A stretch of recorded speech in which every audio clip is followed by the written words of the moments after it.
Olá, pessoal! Bem-vindos a mais um episódio do FLcast, o podcast do Fórum da Liberdade. Meu nome é Fernanda de Gasperini, eu sou associada do IE e vou estar com vocês nessa edição do podcast. Essa é a terceira temporada e dessa vez vamos trazer para a nossa audiência histórias e trajetórias das pessoas. E falando em Fórum da Liberdade, a próxima edição já tem data marcada, dias 4 e 5 de abril de 2024. O Fórum é o maior evento de debates da América Latina e acontece anualmente em Porto Alegre desde 1988. Coloque já na sua agenda e nos vemos lá.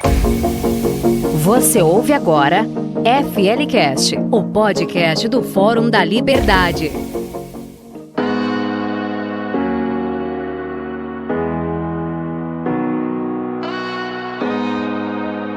E quem está apresentando esse episódio comigo é o associado do IE, Gustavo Fernandes. Bem-vindo, Gustavo. Obrigado, Fernanda. Obrigado, pessoal, pela audiência aí. Hoje vai ser um podcast bem divertido, isso eu prometo pra vocês. Com o nosso convidado eu já conversei algumas vezes e, olha, poucas vezes eu ri tanto quando conversando com essa pinta. Então, vamos aproveitar. Bom, e aí vocês já viram no título, o Gustavo também deu um spoiler. O nosso convidado de hoje é o Cláudio Manuel, do saudoso Caceta e Planeta. E a gente vai conversar com ele sobre a trajetória dele, liberdade de expressão e por que fazer humor nos dias de hoje. Bem-vindo ao podcast, Cláudio. Obrigado pelo convite. Muito obrigado, bem-vindo, bem-vinda, bem-vindes. Vamos conversar, ótimo, bom bater papo, sempre é bom conversar. Vamos lá, siga. Obrigado pela audiência, todo mundo aí, beleza. O Cláudio é uma figura icônica do humor brasileiro, sendo integrante do grupo Caceta e Planeta e do saudoso programa Caceta e Planeta Urgente, que marcou gerações. Mas além do humor, o Cláudio tem uma trajetória repleta de insights, desafios e superações. E é disso que a gente vai conversar hoje. Quem está acompanhando essa temporada sabe que a gente não lê a biografia dos convidados, porque eles estão aqui justamente para contar a sua própria história. Então, Cláudio, conta para nossa audiência um pouco da tua história, onde tu cresceu e como é que o humor entrou na tua vida. Bom, minha história já faz bastante tempo, né? Eu nasci em Salvador em 1958, dia de Natal, 25 de dezembro.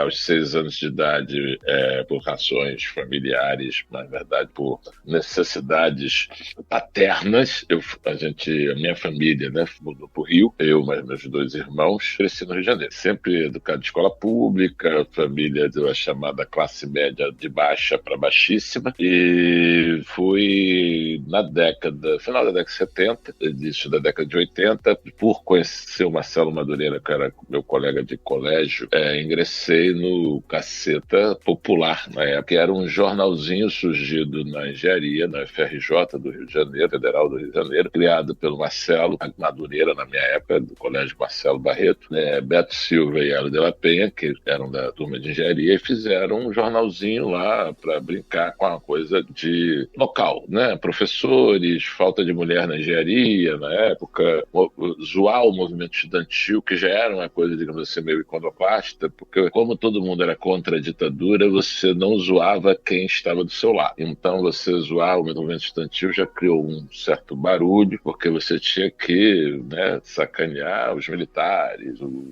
sistema, e não, né, quem era teu amiguinho. Quando eles resolveram que era um esquema assim, muito precário, a impressão era num jeito muito pré-histórico, um negócio chamado mimeógrafo, procurem aí no Google. E aí, em 1980, e lá se vão 43 anos, eles resolveram que o jornal queriam fazer um jornal de humor, e não de humor da faculdade. Chamaram o Ibussunda. Aí, de 80 a 84, mais ou menos, a gente ficou fazendo uns jornalzinhos na fase do pré-amadorismo, que a gente vendia de bar em bar, de mesa em mesa, e quando juntavam o dinheiro da venda, a gente fazia o seguinte: então não tinha periodicidade, não tinha nada, a gente ficava nessa brincadeira, se divertindo, fazendo um humor que a gente gostava, que a gente tinha esse interesse pelo humor, aquelas pessoas vindo que a gente era consumidor de Pasquim, de Monty Python, de Woody Allen, de Mel Brooks, e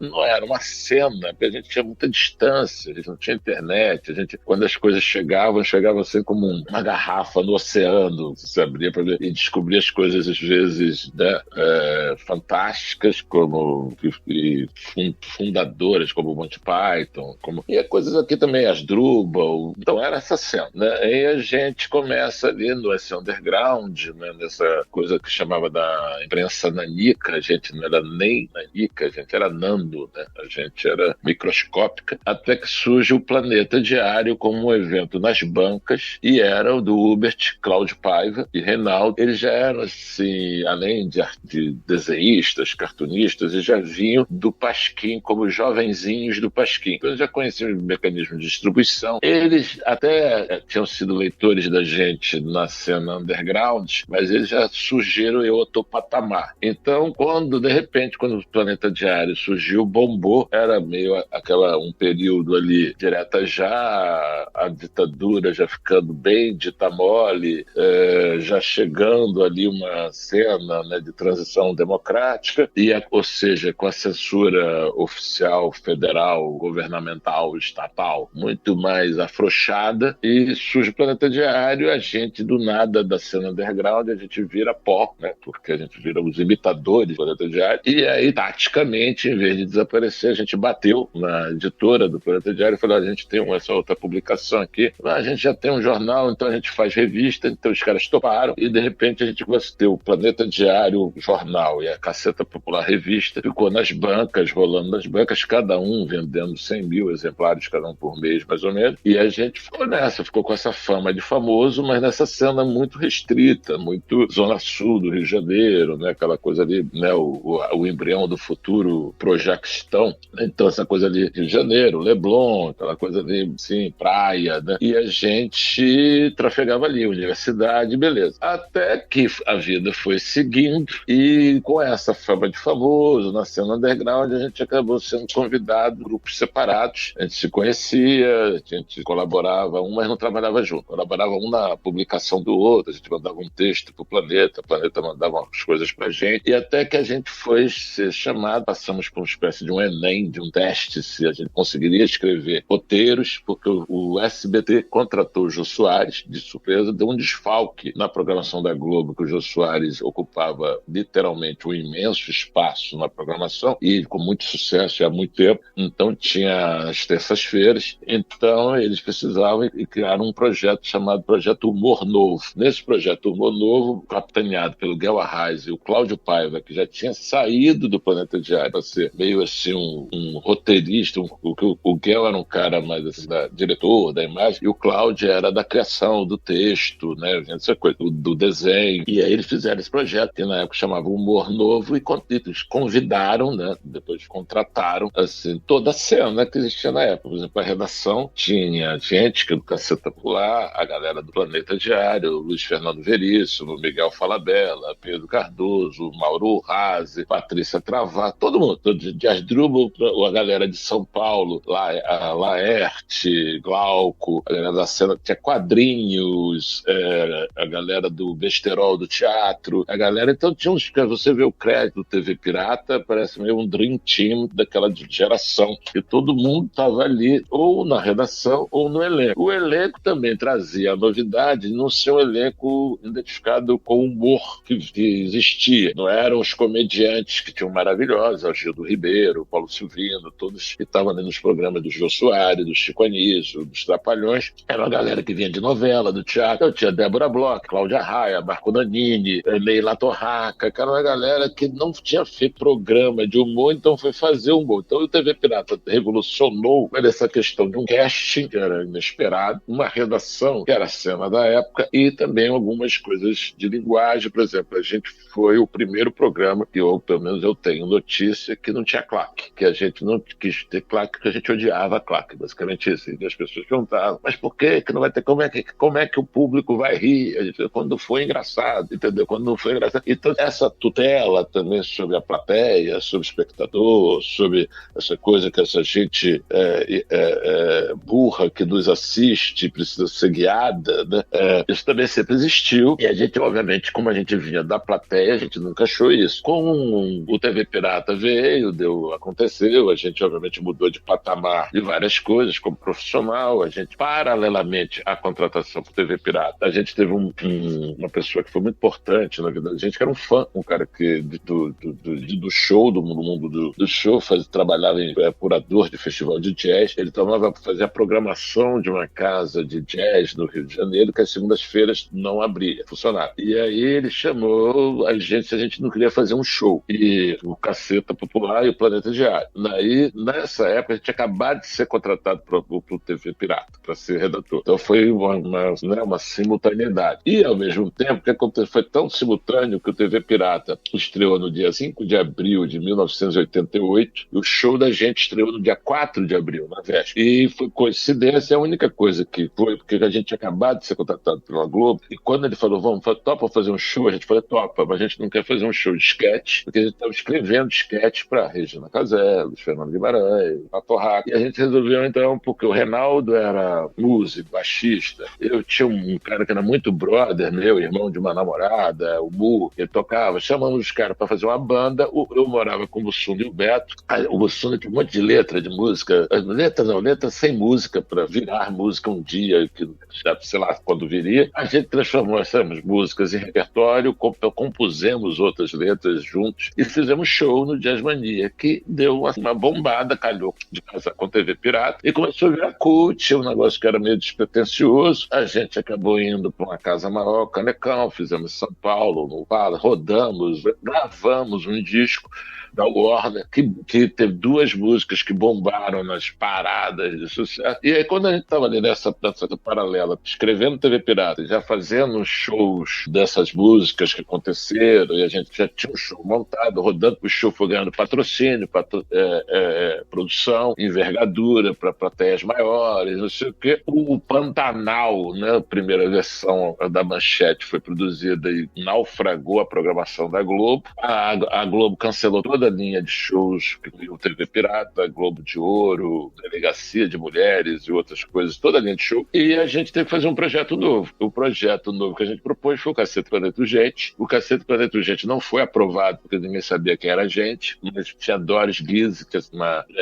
jornalista, modelo, mulher lindíssima, e que tinha feito muito sucesso num programa de experimental, de vanguarda da Bandeirantes, na época da abertura democrática, tinha sido contratada pela Globo e não tinha programa. A gente tinha programa, mas não tinha, digamos assim, rosto, né? Uma pessoa conhecida. Então, teve um programa em 91 chamado Doris para Maiores, que meio sucedeu TV Pirata, uma coisa chamada Terça Nobre, era mensal, acontecia às terças, mas uma vez por mês. A gente, antes disso, por causa do show, o Boni foi assistir o show e convidou a gente para fazer a cobertura do Carnaval de 90, então foi a primeira vez que a gente apareceu na frente das câmeras, foi ao vivo, no Carnaval, tirando o show que a gente conseguiu aparecer. Quando lançou o disco, teve clipe da gente no Fantástico, entendeu? Tinha assim, umas coisas assim, por causa que algumas músicas tocavam no rádio, mas a gente assim, trabalhando na frente das câmeras, foi no Carnaval de 90 que por causa desse show, a gente gravou esse disco com o André Midani, o legendário André Midani da Warner, e de tudo, Bossa Nova, Tropical Livre, convidou a gente para fazer um disco, e depois, vendo o show, o Boni convidou a gente para fazer esse camarote, essa coisa que acabou sendo a nossa marca, que era um jornalismo de humor, o nosso lema era jornalismo mentira, humorismo verdade, e na verdade também não era só uma escolha ou uma defesa, basicamente era o que a gente podia fazer, que a gente não era ator, a gente não sabia fazer personagem. Então, durante muitos anos que a gente, aí depois que o Doris para Maiores, que era esse primeiro programa, que só teve 91, teve, e acabou porque a Doris não ficou à vontade de fazer humor, ela era jornalista, e o do programa tinha o nome dela, então acabou, a gente repropôs o Cacete Planeta Urgente, que foi finalmente aprovado em 92, e aí a gente, de 92 a 98, foi mensal. E aí, nesse período mensal, a gente só tinha repórter 1, repórter 2, eram os nossos personagens. O que a gente fazia, a gente nem chamava de sketch, chamava de matérias, fazia viagem, teve esse pioneirismo. A gente foi o primeiro programa de humor a viajar, a participar de eventos nacionais e internacionais. A gente, quando chegou na Copa do Mundo de 94, a gente não era o primeiro programa de humor brasileiro ir numa Copa do Mundo. A gente era o primeiro programa de humor a ir numa Copa do Mundo. Ninguém tinha ido, entendeu? A galera, a gente deu entrevista para todo mundo, Itália, França, Japão, os caras não entendiam o que era a gente. A gente não era jogador de futebol, a gente não era um repórter normal, então aquilo não era normal. Depois, na última Copa que a gente foi, em 2006, já tinha CQC Pânico, tinha o CQC da Argentina, então já era mais comum. Mas quando a gente chegou em 94, a segurança da Copa estranhava totalmente, porque a gente tinha credencial, tinha tudo normal, tudo limpeza, mas a gente tinha um chapéu, uma roupa, que os caras não entendiam o que era aquilo, entendeu? Porque era coisa assim, por mais que fosse futebol, Copa do Mundo, é um negócio levado a sério, a diabo, vai, presidente da República, vai diabo. Então, assim, a gente descombinava muito com aquilo. Já o Cacete Planeta já no ar, e com essa coisa a gente foi até a Antártida, com apoio da Marinha, como a gente foi na Calha Norte, na Venezuela também, nessa jogada, a gente foi lá fazer isso. Na Antártida, a única objetivo é levar uma piada aonde ninguém tinha levado. Ninguém tinha contado qual era a latitude mais extrema que o ser humano foi. Ao Polo Sul, contaram alguma piada lá? A gente foi lá contar uma piada, era isso, a gente foi lá contar uma piada no Polo Sul. A Globo topava isso, a gente não era, de novo, o programa de humor de maior audiência da Globo, a gente era o programa de maior audiência da Globo. A gente ganhava de Fantástico, a gente só competia com a novela das 9 e com o Jornal Nacional. O resto era ninguém ganhava da gente, nem outra emissora, nem da Globo. Então, esse tipo de musculatura também foi muito importante para várias experiências. A gente lançou o primeiro filme com o presidente da República, no Palácio da Alvorada. Eu estive com o Fernando Henrique 2 vezes, representando a Globo, com o Lula 2 vezes. Comentasse do CQC e que tu foi um lugar inóspito contar piada, né? Mas teve um outro lugar inóspito que vocês foram contar piada e que inspirou depois muito CQC, Pânico e outros programas, né? Que foi contar piada e zoar congressistas e políticos do alto escalão brasileiro, né? Tem várias coisas desse tipo que todo mundo hoje fica discutindo, uma certa assim, como podia aquela piada, porque era isso, era aquilo outro, era isso, era machista, era sexista, era o diabo. Mas desde o TV, aliás, antes, desde o Caceta Popular, revista, jornal, a gente tinha uma certa, assim, excitação, atração pela transgressão. Então, ao contrário, a gente se achava extremamente vanguardista. Todas essas coisas que falam hoje, pra gente, porque a gente não estava muito distante de uma pauta conservadora, até porque o momento era um momento muito assim, extremo na questão do destampe. A pessoa que pedia algum tipo de limite, algum tipo de proibição, estava completamente fora da época, completamente sozinha, entendeu? E até porque também não tinha os canais de vocalização que tem hoje. Então, quando teve o destampe, a coisa toda, esse boom da Lelê, essa coisa do... Eu fiz 2 documentários, né, sobre o humor, que chama Tá Rindo de Quê? Humor e Ditadura, e Rindo à Toa, Humor Sem Limites, que é exatamente a cena humorística na época do regime militar e a cena humorística na época da abertura, da transição, que saiu a censura federal e não chegou ao algoritmo ainda. Então foi um momento que teve ninguém tomando conta, entendeu?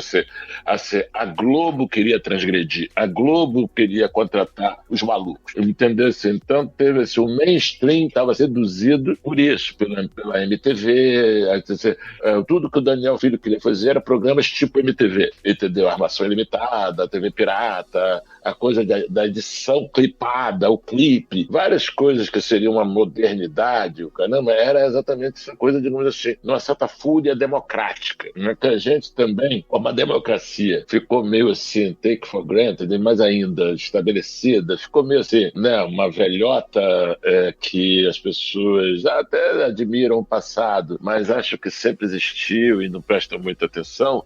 Quando ela veio assim de volta, para mim não era nem de volta, era a primeira vez que eu já nasci, né, ou cresci, né? Nasci em 58, o golpe foi em 64, mas eu tinha 5 anos de idade, pelo golpe. Então, assim, quando 68, meu AI-5, eu tinha 10, entendeu? Não era uma coisa tão assim. Mas ao longo da juventude, da adolescência, eu falo isso, eu estudava no Colégio Federal, tido como um colégio federal de elite, na época que existia um colégio federal de elite, e também, mesmo, e obviamente eu estava zero da elite, o colégio, que era foda, que era bom pra caramba, e a gente foi fazer um festival de música no colégio, né? Foi até o irmão do Bussunda, o Sérgio Bessma, que fez o primeiro, ele era ligado depois que eu soube disso, né? Não tinha a menor ideia o que era Partido Comunista, pra mim eu era moleque, tinha 13 anos de idade. E depois, por mil razões lá, que a direção do colégio não tinha a menor ideia o que fazia com letras de músicas de crianças e jovens e adolescentes, a gente decidiu legalizar o festival.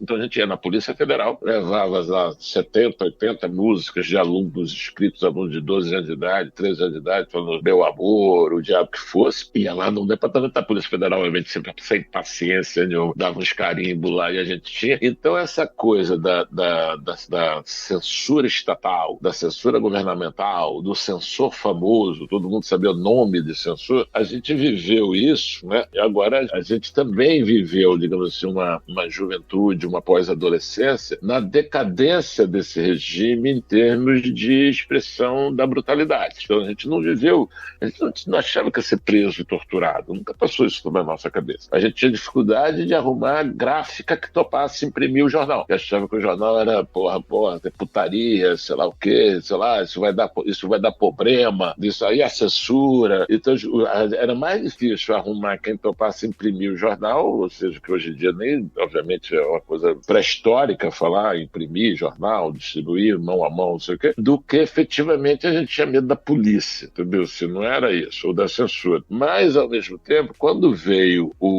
a redemocratização, foi feérico. Óbvio que foi feérico. Você vê a cena do rock and roll, a cena dos quadrinhos, a cena de tudo.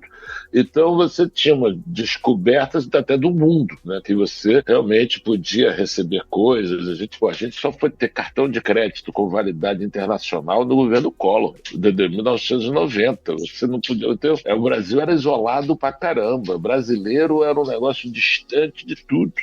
Então, assim, nessa época, a gente se sente assim, muito vanguarda brasileira, por isso que essa peixe aí de pauta, o caramba, e você vê algumas coisas que até não tem, digamos assim, uma peixe que o Trapalhões tem, ou que a gente já mesmo tem tanto, o TV Pirata. TV Pirata ainda é cult, maneiro, pioneiro e tudo de bom. Eu acho ótimo, porque eu fui um dos redatores de TV Pirata, um dos criadores de TV Pirata, pra mim eu acho bacana pra caramba, me sinto super lisonjeado, mas se você for der o mínimo trabalho, você encontra muito fácil no TV Pirata blackface, o que mais tem. E tem gente muito bacana, é bacana, foi o Regina Casé, Cláudia Raia, de blackface. Por quê? Não é porque as pessoas eram loucas, conservadoras, racistas, não, era gente muito legal, que continua sendo muito bacana, muito legal, muito tudo, mas é porque simplesmente não existia essa questão. Essa questão não existia nem nos Estados Unidos, quanto mais aqui, entendeu? E nos Estados Unidos chegou um pouco depois, quando isso virou realmente importante. Por isso, assim, qual é a questão? Quando você tem uma coisa natural de evolução da discussão da época, ninguém que seja hoje o humorista mais incorreto, o mais pé na jaca que tenha,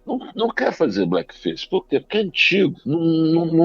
É uma coisa, é um anacronismo assim, a não ser que você tenha uma contextualização muito inesperada, muito maluca, muito revolucionária, não faz o menor sentido. Foi o menor sentido. Então, essas coisas que as pessoas, que obviamente que não lidam com a criação, não conseguem entender. Tem muita preguiça também, né? De você usar uma lente de hoje sobre o passado, além de ser muito cômodo e não precisar de muita coisa, porque você se autodeclara, né, acima, né, dos erros daquela coisa sem fazer nada, né? Você vira o tal profeta do passado, que é a coisa mais preguiçosa que existe no mundo, que você não comete um poema ruim, você critica poetas mortos porque você, ai meu Deus, ele falou aquilo, ai meu Deus, ele falou aquilo outro, e você não falou nada a não ser esse monte de bobagens sobre o trabalho dos outros. Então, assim, essa coisa preguiçosa e essa coisa controlada, né, essa coisa com medos e temores desde machucar a ser machucado, não tornam a sociedade mais evoluída no sentido de ser mais afetiva, ou ser mais efetiva, ou ser mais produtiva. Nada. É só uma coisa que você fica... Primeiro, uma coisa meio egocêntrica, que você se proclama superior e acima, com o poder de julgar, sem ter feito nada, né? E a segunda coisa é que você não vai para lugar nenhum, você não vai para frente, você não produz, você não tem efetivamente, você não fez um Romero Brito, mas já está enxovalhando Picasso, entendeu? Então você tem algumas coisas que dão num certo vácuo de consistência, entendeu? Tem muito pouca coisa marcante, assim. Óbvio, tem coisas interessantes, interessantíssimas em várias manifestações, várias plataformas. As ferramentas são inacreditáveis. Quando você vai num negócio de realidade virtual, você vai... E a coisa difusão que eu chamo que é a hiperdemocracia, que é a possibilidade da comunicação. Todo mundo virou veículo de comunicação, porque todo mundo hoje pode filmar, editar, pós-produzir, ser ao vivo, transmitir. As pessoas não são pessoas, são emissoras, entendeu? As pessoas emitem com graus diferentes de abrangência. Pode ter milhões de outras pessoas de alcance, ou centenas, ou dezenas, não interessa, mas todo mundo está nessa arena, ou nesse planeta da comunicação, desse setor. Então também tudo vira também novo, inclusive aquela opinião é só uma opinião, ou é uma como se fosse uma declaração para o mundo, né?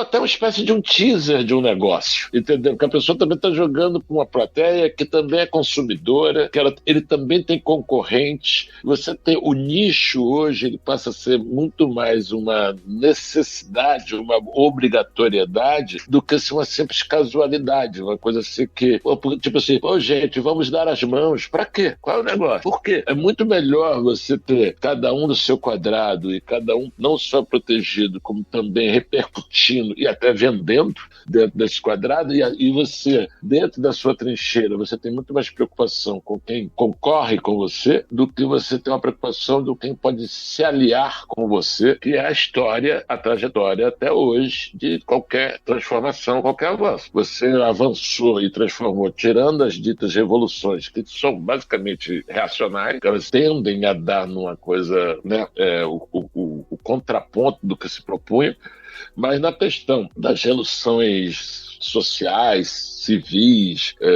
das relações pessoais da sociedade, ou o que seja, elas evoluem historicamente quando você convence o que não é convencido. O cara que está na zona cinza, você vai caminhando exatamente na medida que você vai aumentando a abrangência da sua convicção. Então, isso é o processo democrático ocidental, moderno do diabo. Hoje, ninguém quer isso. Ninguém quer isso. O cara do outro lado, ele é o inimigo, ele tem que ser destroçado, ele tem que ser... Então, isso com novas coisas que são muito confusas, né? Filosoficamente e na prática. Coisas que eram muito rígidas, estabelecidas, e legal que também não sejam tanto, mas são muito perturbadoras, como a distinção entre público e privado, passado e presente, erro e crime. Você tem quase uma extinção da misericórdia, ninguém quer perdoar, ou se preocupa em ver, não, mas espera aí, pode ser que tenha um outro lado. Não, todo mundo é muito instantâneo, né, percussivo, todo mundo quer repercutir para se alastrar de alguma forma, ou no mínimo, se não quer se alastrar, se não quer, digamos assim, disputar esse espaço da influência, que até é monetarizada, ele quer, digamos assim, estar invisível dentro do coro, ele está querendo, não quer também barulho para cima dele, então a pessoa tende a ser ou lacrar ou estar dentro da lacrosfera para exatamente ser menos incomodado, e isso tudo bem, faz parte do zeitgeist, Dani, entendeu? Não adianta também ficar reclamando, ó dia, ó azar, que droga, ai, meu Deus, no meu tempo não era melhor. Saudosismo é muito brega, né? Não é só brega, como é burro, porque tem várias coisas assim, porque realmente, assim, tirando gente que até ganha a vida da reclamação, porra, caramba, o que o ser humano, o que o homem, a mulher, o gay, todo mundo no Ocidente conquistou em tão pouco tempo é inacreditável. Você tem, obviamente, uma revolução que é a maior de todas, que nunca existiu nesta proporção, que é essa revolução das ferramentas, das tecnologias, de tudo, que é uma coisa realmente planetária. Você teve a Revolução Francesa, a Revolução Russa, a Revolução Industrial, e suas causas e consequências, e sua caminhada progressiva. Esse troço todo, nessa velocidade que é em todo lugar ao mesmo tempo agora, que serve tanto para você fazer uma vacina em tempo recorde, como também para você ter a coisa mais perturbadora que pode existir, que exatamente você não tem distinção de erro e crime. Você não, todo mundo é um veículo de comunicação. Então essa confusão de veículos é colisão o tempo todo. Então é muito também o tal que você vive em tempos interessantes, né? Uma praga chinesa, entendeu? Então você vive em tempos interessantíssimos, no sentido de que tudo é novo, até para quem é novo, e tudo é muito pouco, assim, tudo que é estabelecido, como vamos de novo, é o homicídio, né? Homicídio, aí você não deve matar ninguém, não matarás, se você matar, 30 anos de cadeia, o caramba. Você falar bobagem não é estabelecido e pode acabar com a sua vida, entendeu? Você pode perder emprego, o diabo, e dentro desse tipo de novos tempos, onde várias coisas machucam e várias coisas não devem ser faladas, você não sabe direito o que deve, quais são as novas coisas que não devem ser faladas, tem disputas comerciais dentro disso, tem empresas dentro disso, tem tanto gente chantageando o ambiente corporativo, como o ambiente corporativo contratando gente para servir de airbag para isso. Tem gente que está gastando muito mais com influencers do que com indenizações, do que é mais barato, é mais legal. Não é fácil você jogar para a lacrosfera do que efetivamente fazer algo. Se você faz uma hashtag maneira, é muito mais eficaz às vezes e muito mais econômica do que você fazer uma ação efetiva do que seja, entendeu? Você está ouvindo FLCast. E ao mesmo tempo que a gente perde meio a noção do que é certo e o que é errado nessa tua reflexão, a gente também acaba levando as coisas muito a sério, né? Coisas que não precisariam ser levadas tanto a sério, e uma delas é o humor. Eu não sei qual é a tua impressão, mas o Caceta, eu já vivi mais, eu lembro mais aí dos anos 2000, mas pra mim é muito marcante a quarta-feira de manhã no colégio, tu fica sem assunto porque tu não assistiu na terça o programa, e lá no programa você assistiu o Viajando Henrique Cardoso, Luiz Viajandácio da Silva, não lembro se eram esses nomes, eu acho que eram esses nomes aí. Por aí, tem vários, né? E outros personagens, depois acho que chegou até ter até a Dilma, né? E me parece que isso fez a gente ver com outros olhos o político, tipo, não levar tanto a sério aquele cara que a gente idolatrava e também deixar de idolatrar um pouco aquele cara, nossa, é o político que me representa, enfim. Não sei se tu tem essa mesma impressão que o Caceta ajudou a moldar essa visão mais crítica da política e dos políticos. Eu acho que sim, eu acho que a gente tinha essa ideia do deboche como uma coisa, como, digamos assim, o nosso principal componente, né? Rir de si, rir de tudo, perder o amigo, mas não perder a piada, essas coisas todas.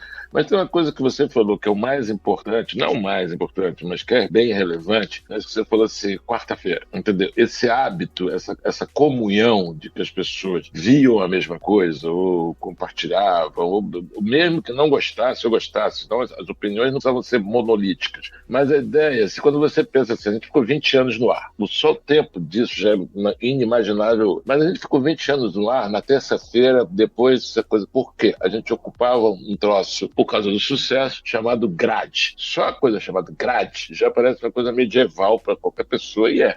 Você pensa assim, hoje, quando você pensa em um stream como a Globoplay, ele tem qual é o maior produto da Globoplay? A novela das 9. Igualzinho, era na minha época, chamava novela das 8, há 60 anos atrás. Mas a novela das 9 não é mais das 9, entendeu? Ela não, você, como é que você vê a novela das 9? Do jeito que você quiser, entendeu? Então, qual é a questão? Essa questão que as pessoas comunhavam tudo as mesmas coisas, quando você chega assim e fala assim, caramba, a novela da Odete Roitman teve um episódio que deu 99% de Ibope.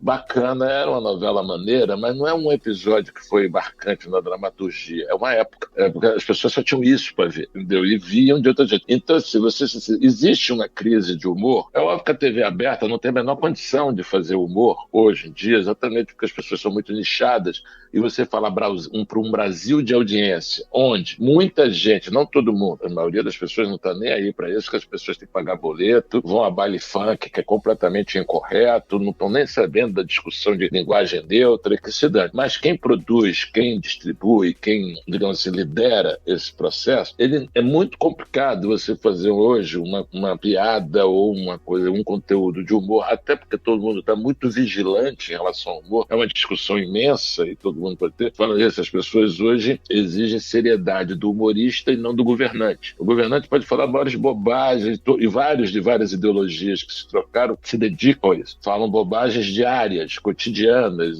coisas inacreditáveis. As pessoas já meio, até comentam, não, tu viu aquele absurdo que fulano falou? Pois é, não sei o que, mas passa batido. A coisa do humorista jornalista que falou, não, tu viu o que o cara falou? O cara fez uma piada de pedofilia. Não, ele fez uma piada. A pedofilia é uma coisa, piada é outra coisa. Pedofilia é um ato inominável, uma piada é uma piada. Piadas machucam, podem até machucar, machucam mais hoje em dia, é uma discussão. Balas perdidas machucam muito mais, entendeu? Então você está discutindo o quê? Qual a importância do que você está discutindo? Entendeu? Tem um quê de pequeno burguês, um quê de Nutella nessa discussão. Eu acho que 99% do que se fala hoje desaparece com a escassez. É uma discussão meio de geladeira cheia, entendeu? Se você tiver uma crise na sua geladeira, 99% desses assuntos somem, assim, desaparece. Porque você tem o quê? Urgência. Isso é basicamente coisa de quem não tem urgência. Tem urgência para nada, para pagar conta, para não sei o quê. Então você fica meio perdendo um tempo com isso. Não tem problema de verdade. O cara é tão desocupado que ele se ocupa se incomodando pelos outros, né? Não, tem um quê nisso. Se você pensa, tem até um Amos Oz que fala isso, que uma das características marcantes do extremismo, por exemplo, do radicalismo violento, hoje islâmico ou não, entendeu? É um tipo de altruísmo esquisito, que o cara pensa mais no outro do que nele. Ele se incomoda tanto com o outro, no que o outro crê, no que o outro fala, no que o outro assiste, no que o outro ri, no que o outro, sei lá, o que o filho do outro, entendeu? Então tem uma coisa ali que é esse altruísmo perverso, que você está vigilante no outro, para se certificar do que você é, se sentir mais limpo, nobre, sei lá qual é a motivação que se dane. Me parece que isso é bastante ligado com o que tu estava comentando, né? Porque a maneira como o humor é distribuído e como o entretenimento como um todo é distribuído muda muito a forma como as pessoas se comportam. Claro. Porque se na nossa época eu chegasse lá e falasse, o seu Creyson é um simbolismo do paulista de baixa... É uma piada. Virou uma piada. Todo mundo ia olhar pra mim e falar, pô, tu é chato pra caramba, entendeu? Aí como as pessoas consomem no celular, não tem ninguém pra me dizer que eu sou chato se eu falando esse tipo de bobagem, até porque quem recebe é a bolha, né? Você não, é a bolha, tem várias coisas nisso aí que são interessantes. Primeiro assim, vamos lá, várias coisas, mas o humor não tem mais o mesmo humor. Eu falei, gente, vamos lá, não tem mais o mesmo humor, do mesmo jeito que ele era empacotado, distribuído e consumido. Você hoje recebe no celular a quantidade de meme que você recebe, você não pode dizer que tem uma crise do humor. Ninguém nunca, na história da humanidade, ninguém nunca recebeu tanta babaquice, piada, coisas que se pretendem humorísticas. Se são ou não, você vai rir, ou não é questão sua. Mas tem esta produção imensa, difusa, a cena stand-up. É uma coisa mais concreta que o meme, menos difuso que o meme, mas também é assim, hoje você não vai a uma cidade no Brasil que não tem uma ceninha stand-up, um barzinho stand-up, uma coisa assim, que também rola por aí, e também significa o nicho, o canal do YouTube, essas formas que as pessoas têm de se veicularem, independente de serem, como a gente está conversando aqui, serem contratadas por uma emissora de televisão, uma rádio, o diabo. Elas resolvem como elas não só vão se comunicar, como vão produzir conteúdo e vão disputar a audiência. E que, com sorte, vão ter influência, patrocínio, várias coisas que são do negócio da comunicação. Então todo mundo acaba sendo um pouco mais CNPJ do que CPF. Todo mundo está meio num negócio. Um jogo comercial, né? Onde a sua própria imagem. É isso, da imagem, da audiência, da plateia, entendeu? E com sorte a plateia pode estar aqui por nada, e um abraço, ganhamos o quê? Uma boa conversa, uma boa troca. Mas se o camarada tem 1 milhão de pessoas que assistem, 2 milhões de pessoas, já vira outra coisa, já vira outro negócio. Então está todo mundo, de uma certa forma, num lugar que ninguém podia estar há muito pouco tempo atrás. Só podia estar quem tivesse com um contrato com a televisão, bababá. Então isso tudo também mudou, isso é ótimo. Só que isso também serve para o Estado Islâmico, isso serve para a Deep Web, serve para tudo. E serve também para as pessoas botarem na cabeça que não tem retorno, entendeu? Por isso que eu falo, é o problema das gerações que vão vir. Se você não vai saber se o candidato que você vai votar existe ou não, é um problema do futuro e já, entendeu? Não um problema do passado. Você pode perder seu tempo, não, que não leva tempo nenhum você derrubando estátua de escravocrata do século XVII, porque dá muito mais trabalho você descobrir quem não era escravocrata no século XVII. Mas você, agora, em vez de você fazer essa coisa toda fácil, você vai ter que lidar com questões muito concretas, porque não vai existir ninguém, em muito pouco tempo, que não vai ter um prejuízo danado num golpe virtual, de alguma forma. Porque pegaram a senha, porque hackearam, porque o diabo, não sei o quê. Isso vai ser muito mais assim, viralizado do que, de repente, até do que o assalto, né, analógico na rua. Entendeu? As pessoas vão ter que lidar com essas novas vidas em tudo. Então, acho que tudo está em movimento, mas, ao mesmo tempo, tem muitas coisas que caminham para caretices e autoritarismos muito perigosos. Desde esse olhar como... Eu não acho que o humor necessariamente tenha que ter uma licença para matar, entendeu? Eu gostaria que tivesse, mas não acho que a sociedade tem que aceitar isso. Não. Agora, essa ideia de que piadas machucam, ou a palavra machuca, caramba, aonde a gente vai chegar, entendeu? Se piadas machucam, como é que as pessoas vão chegar aos 70 anos de idade, entendeu? Como é que, entendeu?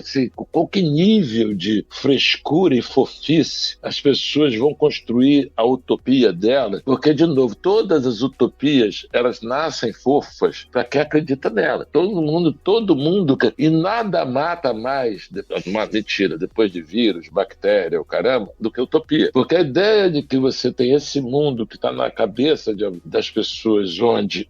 Não, eu vi o John Willis falando isso uma vez, quando questionaram com ele sobre usar o negócio do Che Guevara, ele falou assim, que porque o Che Guevara era homofóbico, o Che Guevara não sei o quê, não, mas é que ele era um homem daquele tempo. No meu socialismo, óbvio que não vão perseguir homossexuais, óbvio que não vai ter perseguição de homossexual, o que vão acabar são os homofóbicos, então isso é do caralho. E a pessoa não percebe o que ela falou, entendeu?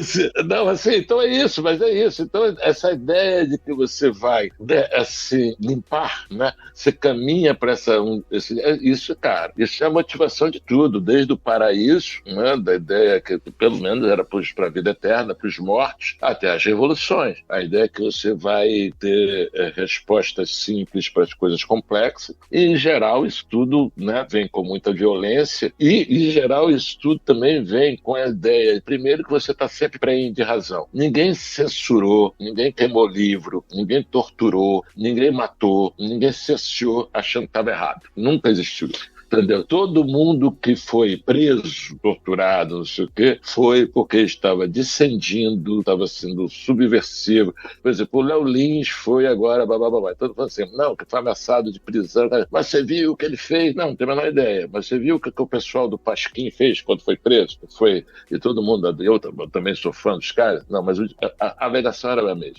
Assim, eram uns caras que tinham que ser contidos, porque eles levavam a desagregação, os valores, acabavam com a calma, o diabo, qualquer argumento que seja. Ninguém sai para torturar, matar, chegando assim, hoje eu vou ser um filho da puta, entendeu? Todo mundo sai assim, montado no cavalo do futuro, em nome da pátria, da família, do diabo que seja. Então essa coisa dessa asepsia, não só em relação ao humor, mas em relação ao desejo mesmo, que as pessoas querem isso, cuidado com o que desejas nessas coisas, se você quer realmente esse mundo onde, entendeu, ninguém dá um tapa, ninguém cospe no chão, isso é realmente maravilhoso. Isso tem a ver com o ser humano, não que eu deseje o contrário. Eu acho que a coisa mais legal que a gente inventou são os tais dos interditos civilizatórios. A civilização, principalmente ocidental, que eu sou fã de carteirinha, e é muito vilipendiada, que a gente tem os maiores defeitos da humanidade, porque só a gente consegue julgar isso como defeito. Só a gente consegue caracterizar isso como defeito. A gente, na tal da civilização ocidental, que é culpada por tudo de errado que existe, de opressão estrutural e o cacete, é a única coisa que a humanidade concebeu que os seus críticos não só podem existir, como até enriquecer. Não tem nenhuma outra organização social que permita isso. Você está ouvindo FLCast.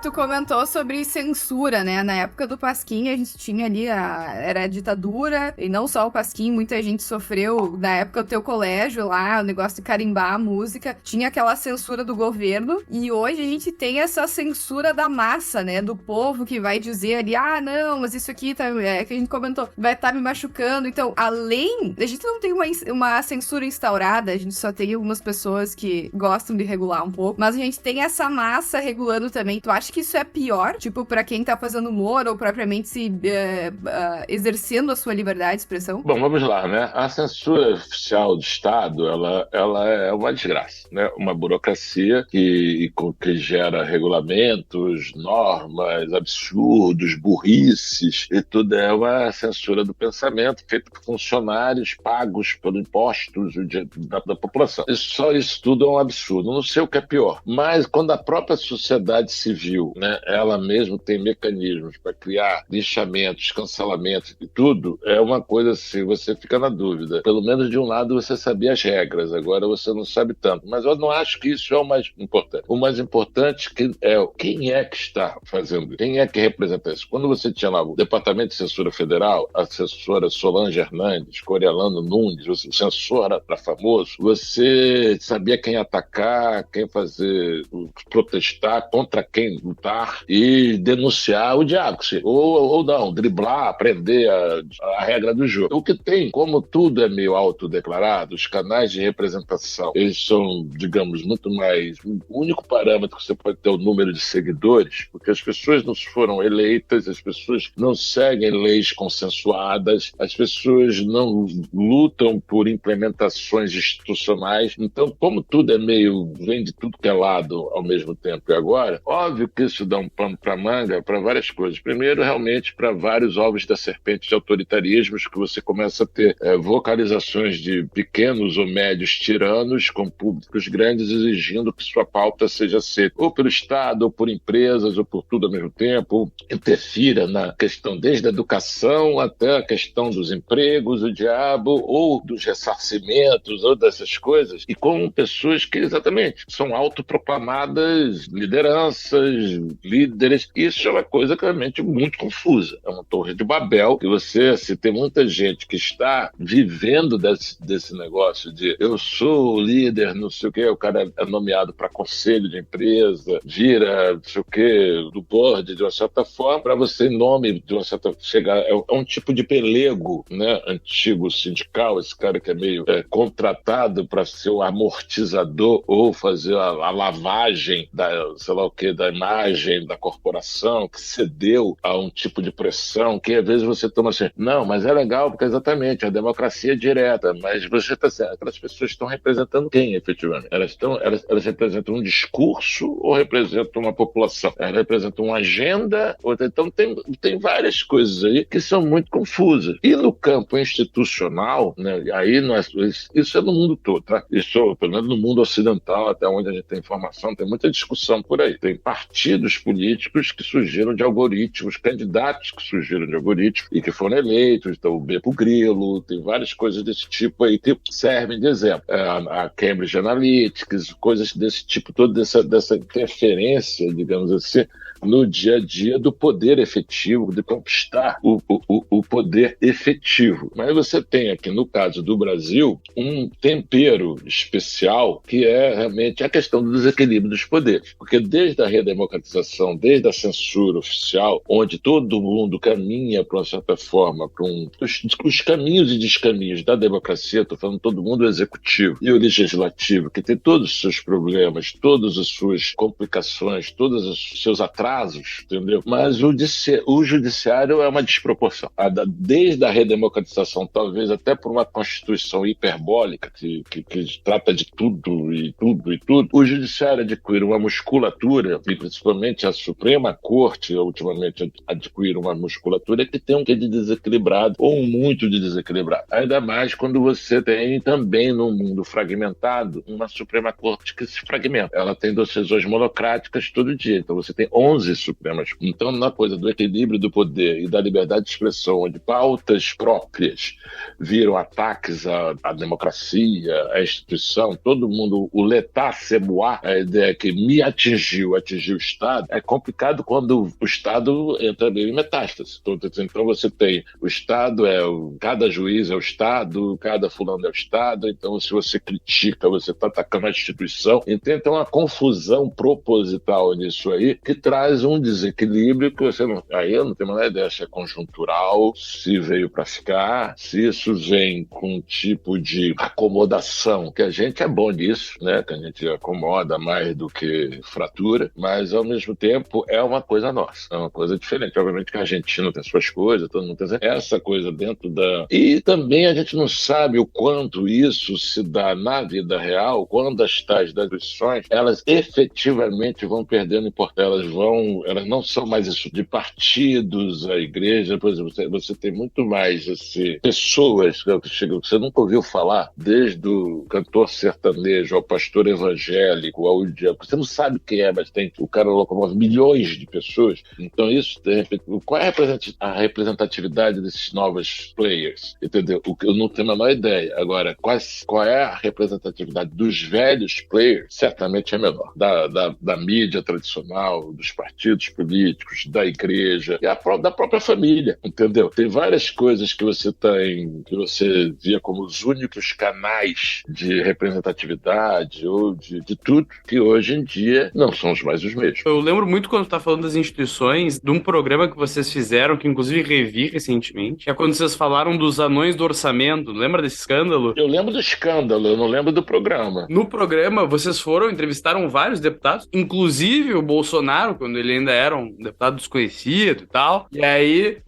era um negócio assim, hoje em dia nós estamos falando de um mundo, e acho que isso é uma coisa bastante de importação por parte do Brasil, de algumas coisas internacionais, né? De algumas preocupações que são meio estranhas à cultura brasileira, na minha opinião. Pra mim é muito estranho ver, por exemplo, a Disney fazendo a Branca de Neve e os Sete Anões sem os anões, porque não quer ofender um segmento social e tal. Poxa, pra mim a raiz brasileira da coisa é aquela piada dos anões do orçamento. E aí vocês imitaram os Sete Anões. Lá vem os anões do orçamento, hein? Pô, e que picareta, hein?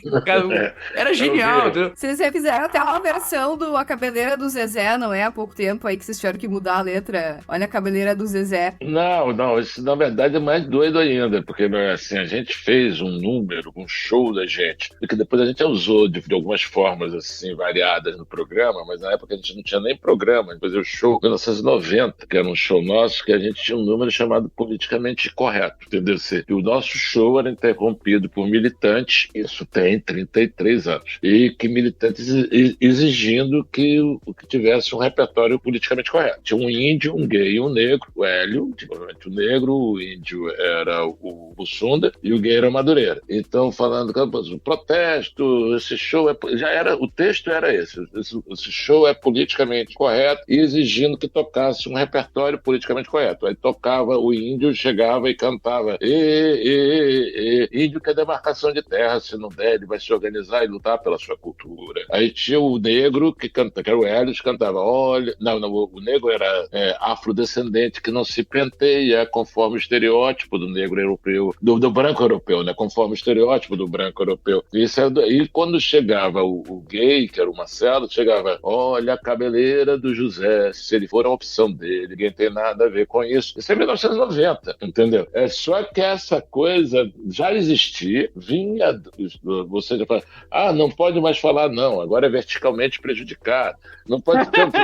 Isso era verdade, só que isso vieram do campo da piada. A gente fez um quadro do show da gente, que depois a gente botou no TV Pirata, que chama Piada em Debate, que a pessoa tem aí na rede, até um dos poucos quadros nossos que estão na nuvem, que é exatamente isso. A gente fez no TV Pirata com a Neila Torraca, né, a Regina, que é uma piada que acontece, aí tem um sociólogo, uma feminista, o presidente do sindicato dos personagens de anedota, aí protesta, mas essa piada não tem um negro, não dá um emprego. Então era um quadro de humor que hoje é uma verdade. Hoje são seminários, hoje existe.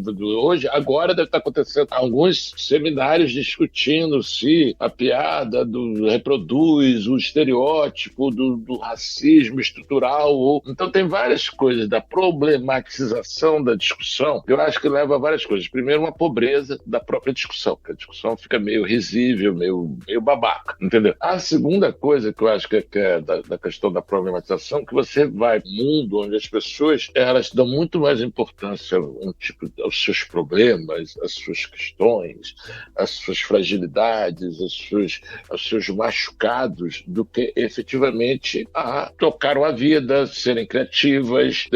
A vida é isso, a vida tem suas asperezas, a vida tem suas dificuldades, a vida tem suas questões, e com tudo isso você tem que tocar a vida. Quando você é meio paralisado por detalhes, questões que não são tão relevantes assim, você simplesmente, ou você está com a vida muito ganha, entendeu? Para você prestar atenção nessas coisas, ou você realmente é muito, vamos dizer assim...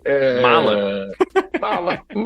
Exatamente isso. Ou você é muito mala. E você também tem essa vida como que o cara que fica procurando pelo em ovo, além de ser mala e ser improdutivo e não chegar a lugar nenhum, ele também, hoje em dia, ele parece que ele ganha um status. Ele sempre foi isso. Ele foi sempre um mala improdutivo. Só que hoje, sei lá o quê, ele é um cara que tem o poder de julgar. Mas por que você tem o poder de julgar? Porque eu nasci agora. Então, é um super poder que você ganha, sei lá, porque você nasceu em 1900 e você conta, e agora você tem 20 anos, 18, 15 ou 30, você tem o direito de olhar para trás assim e falar. Eu falo sempre isso, cara, se falar dos Trapalhões é mamão, difícil é ser os Trapalhões. E aí é complicado. Aí, assim, falar da gente é fácil, difícil é ser a gente. E, Cláudio, tu não vê nenhum lado positivo, assim, fazendo um advogado diabo aqui, em todo esse cuidado com o humor, tipo assim, essa semana eu tava falando, acho que com o meu irmão, não se faz mais piada de loira ou de português, uma piada tipo que já, não sei,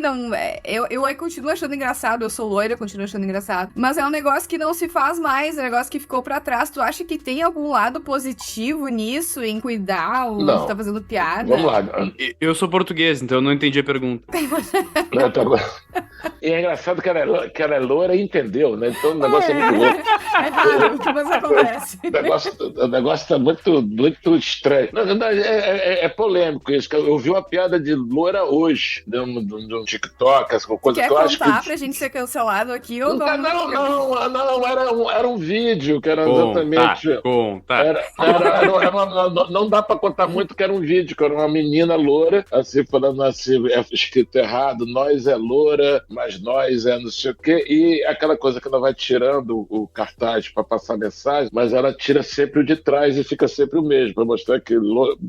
Então era um vídeo engraçado, em português agora, de hoje, e eu acho isso mesmo, acho assim, todo mundo não pode mais falar, não, pode, com loira pode. Loira não tem defesa, loira não tem sindicato, loira não se organizou, loira é branca, dominante, então você pode sacanear. Então, assim, o que eu acho, assim, vamos lá, você ter saudade de piada velha, eu acho que não tem necessidade, entendeu? Assim, bons tempos, aquele que fazia uma piada racista. Por quê? A piada era boa, entendeu? Eu tive uma vez no aeroporto de Florianópolis, na década de 90, um camarada que já estava o aeroporto fechado, porque o aeroporto de Florianópolis sempre está fechado, e aí a gente chegou, viu um cara, assim, viu eu, da galera do Caceta, chegou um camarada lá, um Catarina lá daquele, chegou assim, começou a contar um monte de piada racial, né? Assim, aquelas piadas, você tem, só que era só piada merda, né? Só que a piada... Aí quando o cara chegou na terceira piada, eu falei, eu cheguei para esse cara, sabe qual é o problema da piada racista? Entendeu? Que você se impõe um desafio a você mesmo. Porque a piada racista, ela tem que ser boa pra caralho. Porque se ela for boa pra caralho, o que é que acontece?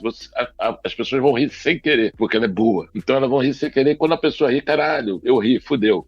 Já ri, já tá rindo, não consigo desrir. Agora, se ela não é boa pra caralho, você é só um nazista, filha da puta. Entendeu? Então é um sarrafo que você joga.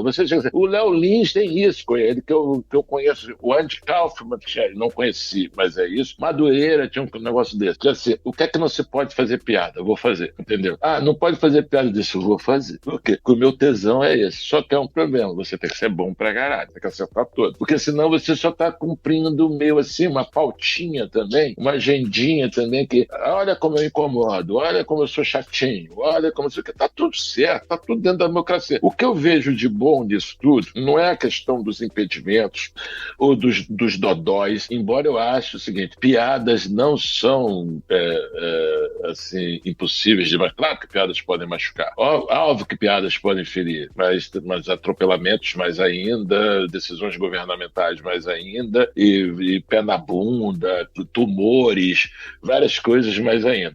Desemprego, o diabo. O que eu estou dizendo é que, na medida que você vai vigiar a palavra, você vai vigiar a ideia, você vai vigiar até o riso, você está indo para um mundo muito pior, entendeu? Independente das suas intenções, porque, de novo, além do inferno estar cheio de boas intenções, a história está cheia de boas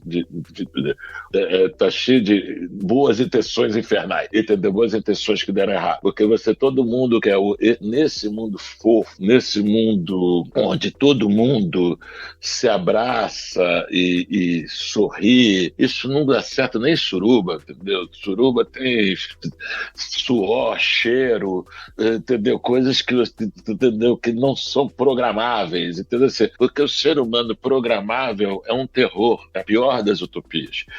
E todas as utopias tentaram isso, entendeu? Do nazismo ao comunismo, todo mundo tentou o novo homem, e o novo homem ele tem um problema complicado, não é que ele não consegue se renovar, mas ele tem sempre várias coisas do velho homem, que é o bicho, é o animal, a gente é macaco, entendeu? A gente é a tal da natureza. Então, quando você quer refazer a tal da natureza, você é Stalin, você é Mao Tse-tung, você é Hitler, você só esse maluco, é esse nível de doideira. É o cara que quer fazer, quer mudar o mar de lugar, ele quer mudar o futuro, ele acha que ele tem, esse nível de psicopatia. Então, só que isso, por nós sermos fragmentados, a gente pode também vender pequenas porções disso, que já é suficiente para ser uma bosta, entendeu?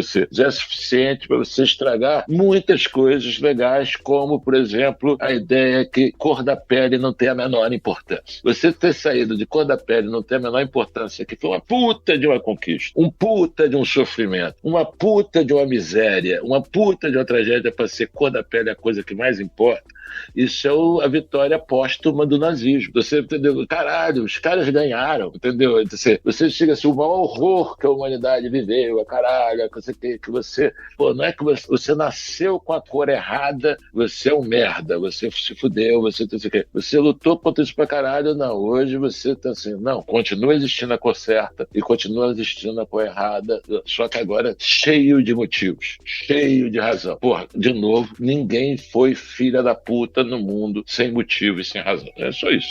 Você está ouvindo FLCast. Nós estamos chegando perto da pergunta que é uma obrigação contratual de todo o podcast fala sobre liberdade de expressão, né, Cláudio? Tu aí já tá careca de responder, né? Eu não tô careca de tudo. De responder, de perguntar. A questão do limite do humor, né? E assim, Caraca. Eu sou burocrata de carteirinha, né? O pessoal do direito é burocrata de carteirinha. E aí todo mundo me pergunta também, pô, e qual deveria ser a norma do humor, né? E aí, cara, eu acho que se tu não imputa crime a ninguém, tá tudo certo, mas eu queria ouvir de ti o que tu acha. Pra mim é muito complicado isso. Cara, eu acho que isso diz muito, porque assim, alguém pergunta qual é o limite da arquitetura, das artes plásticas, da poesia, do cinema, entendeu? Então, assim, quando o humor passa a ser a prioridade das perguntas, diz muito de tudo, entendeu? Assim, por que o humor... Eu tô falando, não é burocrático, não, isso realmente é um carimbo. Não existe possibilidade de ninguém do humor participar de qualquer coisa que não perguntem isso. Ou seja, isso diz muito da urgência e da importância que essa pergunta tem. Mas eu só devolvendo a pergunta com a pergunta, por que tem tanta urgência e tanta importância discutir o humor quando você tem, Ucrânia, faixa de Gaza, ontem no Rio de Janeiro, 40 ônibus queimados, um mosquito no Brasil pode te matar. A única coisa que tem a hiperprodutividade no Brasil é mosquito. Pode te matar de 6 coisas diferentes, entendeu? Tu pode morrer hoje, não sei, de malária, zika, chikungunya, dengue, febre amarela, o caramba. E a gente realmente está discutindo os limites do humor, entendeu? Assim, em vez de a gente estar discutindo o limite da burrice, os limites até da dor, entendeu? Não, a gente está discutindo até onde o outro pode fazer o ser humano rir. O limite do humor sempre foi a graça. Sempre foi, não tem graça, se fudeu. Não tem graça, tu perdeu o público. Não tem graça, você não vai ter dificuldade de pagar suas contas. Estou falando do humor profissional. O humor cotidiano, o humor da cultura, depende. Por exemplo, tem países que são famosos por não terem humor. Por exemplo, tem países que são famosos por serem literais, por não ter... E tem países que não vão viver nunca sem humor. O problema de você importar pautas que começam de palavras, de que não existe gatilho, caramba, não sei o quê, até a questão de quem não é branco, preto é, quem não é preto preto, branco que é uma coisa que não tem nada a ver com o Brasil. O problema de você importar pautas é que você mata uma coisa que é muito vital e que devia ser muito prezada por essa galera que exatamente quer defender, luta contra o imperialismo, luta contra a globalização, o diabo que seja, que são as particularidades das pessoas e até das nações, dos convívios. Como é que você pode imaginar que um brasileiro, um baiano, um nordestino, ou o diabo que seja, fora do estereótipo, não tenha um quê de não controlado, não tem um quê de espontâneo, não tem um quê de incorreto, entendeu? Assim, caramba, você desaparece com tudo nosso. Tudo. Do rebolado à literatura. Vai tudo embora, entendeu? Porque você é meio fruto dessa imperfeição. Você capricha na imperfeição. Você também fracassa em resolver imperfeições bárbaras. Tá aí da nossa violência, o saneamento, o cacete. Mas você acha que realmente vai caminhar para um ser humano aperfeiçoado se você falar todes, entendeu? Aí é foda. É fodes. Aí é fodes. Eu a garanto que aí é fodes. Cláudio, nosso papo tá muito bom e tenho certeza que tanto eu quanto o Gus vamos esperar aqui em Porto Alegre pra tomar uma cerveja ao vivo e continuar conversando. Ao vivo? Presencialmente, sem filtro de sermos possivelmente cancelados. A gente pode conversar sobre isso entre nós, que eu não posso conversar com ele. Afinal de contas, eu não vou muito tempo aí no Rio Grande do Sul. Tem que saber se os gaúchos já pararam com aquela mania. Você tem muito mais condições de falar sobre isso do que eu jamais perguntaria a um gaúcho, mas a uma gaúcha. Se os gaúchos já pararam com aquela mania difundida, a gente vai tomar cerveja com tranquilidade. Não tem nada pra entender. Tô brincando, que eu adoro implicar. A gente adorava implicar com gaúchos. Vocês fizeram aquela da... Como é que tá essa bombicha? Cara, a gente foi processado por isso, pelo Centro de Tradições Gaúchas, que a gente depois fez. A gente fez a piada do Centro de Tradições Gaúchas processando a gente, só que a gente escreveu Centro de Tradições Gaúchas com S. E a gente foi processado de novo. 2 vezes. E foi isso, que na verdade, assim, Madureira, eu vou denunciar isso rapidinho, eu sei que vocês estão acabando. Madureira é paranaense. Tá? Ele esconde isso. Então ele tem essa rivalidade com o gaúcho, então ele ficava o tempo todo atazanando essa guarda de gaúcho. Então teve uma vez que a gente falou assim, chega, a gente mesmo decidiu, chega, já brincamos demais com isso, tá chato. Parou ele e falou assim, aí ele teve a ideia, só a última, e foi essa que teve do bombeiro. A última a gente foi pra passeata gay de São Paulo, que é a maior passeata gay do país, dizendo, tipo, arrependidos de sacanear gaúcho e Rio Grande do Sul, fazendo uma visita ao Rio Grande do Sul pra gente pedir desculpa, só que a gente tratou a passeata gay de São Paulo como se fosse o Rio Grande do Sul. E aí a gente perguntava para as pessoas, você é gaúcho desde quando? Mas seu pai não se incomoda de você ser gaúcho? Você é gaúcho sempre? Você quer... Eu ficava assim, aí tinha um camarada vestido de gaúcho, entendeu? Assim, piochado, como vocês falam. Foi tentação demais. Aí o Madureira mandou essa, assim, mas você com essa bombacha, meu bombicha, aí fudeu. Aí os caras pressionam. Mas é o contrário, porque quando a gente tem muito ator gaúcho na Globo, né? Cara, eles contaram, todos os caras que encontravam, eles ficavam passando piada. Vocês conhecem? Eles ficavam dando piada de gaúcho pra gente. Os gaúchos, em geral, se divertiam com a gente. Quem não se divertia é os chatos que existe em qualquer lugar do Brasil, não é só no Rio Grande do Sul. Então vamos lá, Cláudio, um bate-bola final aí pra gente finalizar o nosso episódio aqui. Rapidinho, como é que tu acha que teria sido alguns episódios da política enquanto vocês não estavam no ar, tipo o Joesley Day ou a facada do Bolsonaro? Tu acha que teria nada como fazer piada com isso aí? Eu acho que sempre teve, né? A gente fez piada assim, a gente não conseguiu fazer. A gente fez a piada, mas não conseguiu na época botar no ar. Eu acho até que por bom senso da emissora, no 11 de setembro, né? Então a gente deu um monte de piada, tinha 3 mil mortes. Eu acho que, por exemplo, a facada do Bolsonaro, eu acho que daria piada, entendeu? Só que não no dia, entendeu? Eu acho que dá pra brincar com várias coisas. Eu acho que tudo dá piada, entendeu? A gente fala isso, aí eu falei, caramba, assim, a gente não estava no ar quando teve 7-1, entendeu? Eu falei assim, meu Deus do céu, eu fiquei em pânico, cadê os humoristas do Brasil? O 7-1, brother, entendeu? Então, o Brasil, a gente sempre falou isso, difícil deve ser humorista na Dinamarca, em Luxemburgo, aqui é mamão. O que eu acho, todo mundo diz, como é que seria o Cacete Planeta hoje? Eu acho igual sempre foi. A gente sempre quis zoar com o que estava no Jornal Nacional, com o que estava na primeira página do jornal. A gente gente nunca quis zoar com o que acontecia em 1940. Então, hoje, em 2023, a gente não estaria com a pauta de 1990. Por quê? Entendeu? Assim, quando eu fiz a série do Bussunda, eu fiz uma série pro Globoplay com o meu amigo Bussunda, e a Globo lançou na nuvem as primeiras 5 temporadas nossas, que não era mensal ainda, e o nosso programa tinha uma matéria com uns caras que eram do movimento machista mineiro, e que existiu, os caras fundaram, a gente foi lá entrevistá-los, não sei o quê. Aí o cara me perguntou, mas você faria essa matéria hoje de novo? Eu falei, por quê? Não existe o movimento machista mineiro. A gente não teria essa ideia, não tem a menor graça hoje. Em 1991, não só os caras acharam engraçado fazer esse troço, como a gente achou engraçado, e como a gente soube disso? Pela imprensa. Então foi um assunto. Então a gente lidava com assuntos, a gente não lidava com causa, a gente não tinha uma causa.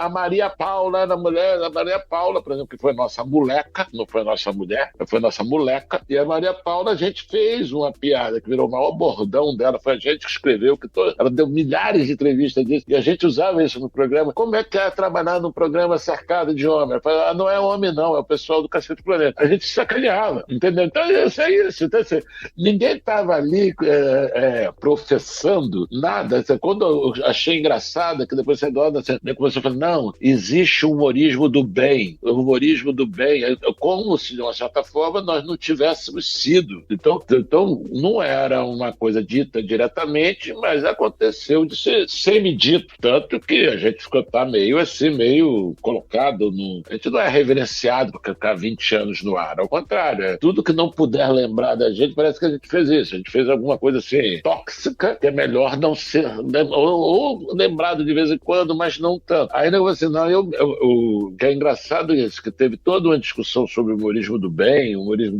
eu me esquivei disso, o diabo, eu não vou nem discutir essa bobagem, mas eu falei assim, o humorismo eu não sei se tem do bem, mas camarim a gente tinha, camarim era do bem, nunca teve nada, assim, que eu saiba, pelo menos, mas é isso. Só pra fechar o nosso ping-pong, bem estilo Marília Gabriela, então, pergunta, resposta, bate pronto. O que é humor pra ti, Cláudio? Humor é fazer rir, velho. E o que é o significado de liberdade pra ti, Cláudio? Liberdade é pra quem você detesta, é pra quem você não gosta. Liberdade e uma pessoa que te inspira? Cara, uma pessoa que me inspira, sinceramente, hoje em dia, falando muito sobre minha esposa. Você é careta pra caralho, mas tô casado há 30 anos, e se ela me inspirasse, isso não tinha durado esse tempo todo mesmo. Então é isso, minha mulher. E a última pergunta, um conselho pra nossa audiência aí.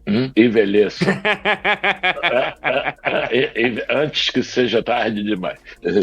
Basicamente. Show de bola. Vamos contar agora com a presença do Cláudio aqui no próximo Fórum da Liberdade. Foi maravilhoso falar contigo, Cláudio. É só chamar, e mandar passagem. Se é mais mandar passagem, eu vou. Isso aí, uma última pergunta do bate-bola que eu não posso deixar de fazer. Cláudio, o que faltou pra gente trazer de volta esse humor de maneira mais massiva? Me ajuda que nós vamos trazer o movimento liberal junto pra isso.